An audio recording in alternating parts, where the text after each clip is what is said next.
Bon, en fait, l'objectif de cette thèse, c'est la compréhension de l'hydroclimat du golfe de Tatura.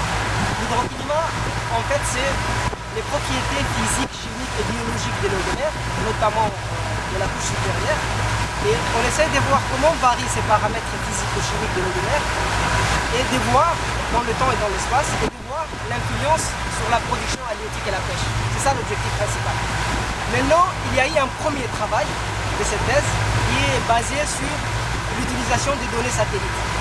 Nous avons étudié deux paramètres physiques très importants, à savoir la température de la surface de la mer et la concentration de la chlorophylle. La température de la surface de la mer est un paramètre qui permet en fait d'évaluer les interactions entre la couche supérieure et l'atmosphère. Et la concentration de la chlorophylle donne une idée de la productivité primaire de l'eau de mer. Donc, ce premier travail qui a été fait sur la base des données satellites a donné un certain nombre de résultats qui ont montré en fait que la variabilité de la température est essentiellement dominée par les cycles saisonniers qui montrent des saisons bien séparées, une saison chaude et une saison fraîche, séparées par les saisons de transition.